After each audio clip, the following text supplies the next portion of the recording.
Sir ನಮಸ್ತೆ. ಇವತ್ತು ಕರ್ಗ ನಡೀತಿದೆ, ಇದು ತುಂಬಾ ಫೇಮಸ್. ಈಗ ಇದ್ರ ಕರ್ಗದ ಬಗ್ಗೆ ಹೇಳೋದಾದ್ರೆ ಏನ್ ಹೇಳ್ತೀರಾ ಸರ್? ನೋಡಿ, ಭಾರತ ಒಂದು ಧಾರ್ಮಿಕವಾಗಿ ಅನೇಕ ಧಾರ್ಮಿಕ ಆಚರಣೆಗಳ ತವರೂರು, ದೇವರು ಮತ್ತು ದೈವತ್ವದ ಒಂದು ನೆಲೆಬೀಡು. ಆ ರೀತಿ ಇರೋದ್ರಲ್ಲಿ ಬೆಂಗಳೂರು ಅಂತ ಒಂದು ಮಹಾನಗರದಲ್ಲಿ, ಇದು ನಾವು ಸಿಲಿಕಾನ್ ಸಿಟಿ ಅಂತ ಕರಿತೀವಿ, ಮೋಸ್ಟ್ ಅಡ್ವಾನ್ಸ್ ಸಿಟೀಸಲ್ಲಿ ಬೆಂಗಳೂರು ಸಹ ಒಂದು. ಆದರೂ ಸಹ ಇಲ್ಲಿ ಈ ರೀತಿ ಒಂದು ಧಾರ್ಮಿಕ ಆಚರಣೆ ಏನು ಕೊಳ್ಕೊಂಡು ಬಂದಿದೆ ಅಂದರೆ ಇದರ ಒಂದು ಐತಿಹಾಸಿಕ ಹಿನ್ನೆಲೆ.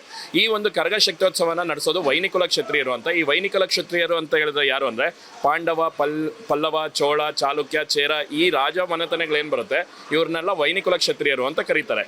ಈ ಒಂದು ವೈನಿಕುಲ ಕ್ಷತ್ರಿಯ ಸಮುದಾಯದವರು ನಡೆಸ್ಕೊಂಡು ಬರ್ತಾ ಇರೋಂಥ ಒಂದು ಆಚರಣೆ.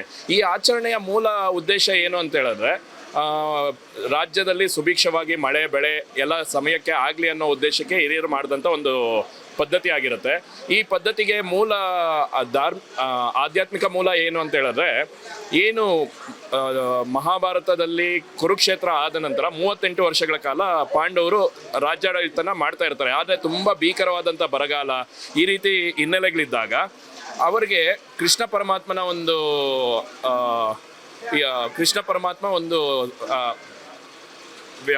ವ್ರತಾಚರಣೆ ಮಾಡೋದನ್ನ ಹೇಳ್ತಾರೆ. ಆ ರೀತಿ ವ್ರತಾಚರಣೆಯಲ್ಲಿ ಈ ಕರಗ ಶಕ್ತ್ಯೋತ್ಸವ ಬೆಳಕಿಗೆ ಬಂತು. ಇದರ ಹಿನ್ನೆಲೆ ಏನಂದ್ರೆ ಇದು ಪಾಂಡವರ ಮೊಮ್ಮಗನಾದಂಥ ಜನಮೇಜಯ ಮಾಡಿದಂಥ ಒಂದು ವ್ರತಾಚರಣೆ.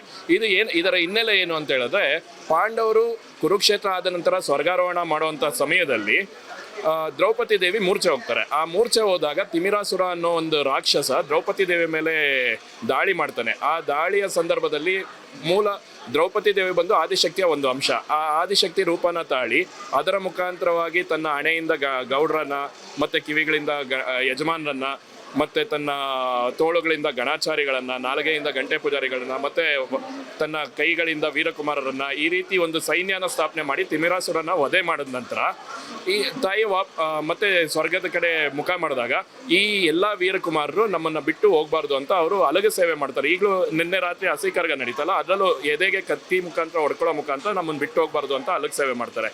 ಈ ರೀತಿ ಮಾಡಿದಾಗ ದ್ರೌಪದಿ ದೇವಿ ಅವ್ರಿಗೊಂದು ಮಾತು ಕೊಡ್ತಾಳೆ, ವರ್ಷದಲ್ಲಿ 3 ದಿನ ನಿಮ್ಮ ಜೊತೆ ಬಂದು ಕಳೀತೀನಿ ಅಂತ. ಆ ರೀತಿ ನಿನ್ನೆ ಹಸಿ ಕರಗದ ರೂಪದಲ್ಲಿ ಮಗುವಿನಂತೆ ಧರೆಗೆ ಬಂದಿದ್ದಾಳೆ. ಇವತ್ತು ಆಕೆಗೆ ಪೊಂಗಲ್ ನೈವೇದ್ಯ ಮಾಡ್ತೀವಿ. ನಾಳೆ ಹೂವಿನ ಕರಗದ ಮುಖಾಂತರ ಎಲ್ಲರಿಗೂ ದರ್ಶನ ಕೊಟ್ಟು ಈ ಕರಗ ಸಮಾಪ್ತಿ ಆಗುತ್ತೆ. ಇದು ಮೂಲ ಉದ್ದೇಶ. ಇದು ಧಾರ್ಮಿಕ ಆಚರಣೆ. ಆದರೆ ಲಿಖಿತ ರೂಪದಲ್ಲಿ ಸುಮಾರು 800 ವರ್ಷಕ್ಕೂ ಅಧಿಕ ಕಾಲದ ಇತಿಹಾಸ ಇದೆ. ಅಲಿಖಿತವಾಗಿ 1000 ವರ್ಷಗಳ ಇತಿಹಾಸ ಇದೆ. ಇದು ಮೂಲ ದೇವಸ್ಥಾನ ಬಂದು ಚೋಳರ ಕಾಲದ್ದು. ಇದು ವಿಜಯನಗರ ಸಾಮ್ರಾಜ್ಯದ ಸಂದರ್ಭದಲ್ಲಿ ಒಂದು ಬಾರಿ ರಿನೋವೇಷನ್ ಆಗಿದೆ.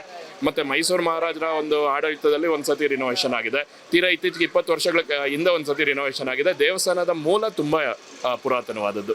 ಧನ್ಯವಾದಗಳು ಸರ್. ಇವತ್ತು ಬೆಂಗಳೂರು ಪ್ರಸಿದ್ಧವಾದಂತಹ ಕರಗ ನಡೀತಾ ಇದೆ. ಹಾಗೂ ಇವತ್ತು ಬೆಳಗ್ಗೆಯಿಂದಲೇ ಭಕ್ತರು ಧರ್ಮರಾಯ ಸ್ವಾಮಿ ದೇವಸ್ಥಾನಕ್ಕೆ ಆಗಮಿಸ್ತಾ ಇದ್ದಾರೆ. ಹಾಗೂ ವಿವಿಧ ಕಾರ್ಯಕ್ರಮಗಳು ಕೂಡ ನಡೀತಾ ಇದೆ ಸಂಪ್ರದಾಯದ ಪ್ರಕಾರ. ಇವತ್ತು ಒಬ್ರು ಭಕ್ತರಿದ್ದಾರೆ, ಬನ್ನಿ ಅವ್ರನ್ನ ಮಾತನಾಡಿಸ್ತಾ ಹೋಗ್ತೀನಿ. ಹೇಗಿದೆ ಕರಗ, ಆಮೇಲೆ ಇದ್ರ ಇತಿಹಾಸ ಏನು, ಆಮೇಲೆ ಏನೇನು ಪೂಜೆಗಳು ನಡೆದಿದೆ ಇವತ್ತೆಲ್ಲ, ಆಮೇಲೆ ರಾತ್ರಿ ಯಾವ ರೀತಿ ಕರಗ ನಡೆಯುತ್ತೆ ಅಂತ ಹೇಳಿ. ನಮಸ್ತೆ ಮೇಡಮ್. ನಮಸ್ತೆ ಮೇಡಮ್. ಅಂದ್ರೆ ಕರಗದ ಬಗ್ಗೆ ಹೇಳೋದಾದ್ರೆ ಇವತ್ತು ನಡೀತಾ ಇದೆ, ಎಷ್ಟೊತ್ತಿಗೆ ಶುರು ಆಗುತ್ತೆ? ನಿಮಗೆ ಕರಗದ ಬಗ್ಗೆ ಏನ್ ಗೊತ್ತು? ಮೇಡಮ್, ಇದು ಕರಗ ಮಂದಿ 9 ದಿನದಿಂದ ಕರಗ ಪೂಜೆಗಳು ಸ್ಟಾರ್ಟ್ ಆಗುತ್ತೆ. ನಿನ್ನೆ ನೈಟು ಹಸಿ ಕರಗ ಆಗಿದೆ. ಇವತ್ತು ಮಾಮೂಲಿ ಪೂಜೆ ಇರುತ್ತೆ. ನಾಳೆ ಬಂದು ಹೂ ಕರಗ ಆಗುತ್ತೆ. ನಾಳೆ ರಾತ್ರಿ 2:30-3 ಗಂಟೆಗೆ ಕರಗ ಹೊರಗಡೆ ಬರುತ್ತೆ. ಎಲ್ಲ ಬೆಂಗಳೂರಲ್ಲಿರೋ ಎಲ್ಲ ದೇವಸ್ಥಾನಗಳಿಗೂ ಭೇಟಿ ಕೊಟ್ಟು ಪೂಜೆ ಮಾಡಿಸ್ತಾರೆ. ಪೂಜೆಗಳು ತೊಗೊಂಡು ಬೆಳಗಿನ ಹೊತ್ತಿಗೆ ಸೂರ್ಯ ಉದಯ ಆಗುತ್ತಲ್ವಾ, ಅಷ್ಟೊತ್ತಿಗೆ ಒಳಗಡೆ ಬರುತ್ತೆ ಕರಗ. ನೀವ್ ಎಷ್ಟು ವರ್ಷದಿಂದ ಬರ್ತಾ ಇದ್ದೀರಾ ಕರಗಕ್ಕೆ? ನಾವು ಸಣ್ಣ ವಯಸ್ಸಿಂದಾನೇ ಬರ್ತಾ ಇದ್ದೀವಿ ಮೇಡಮ್.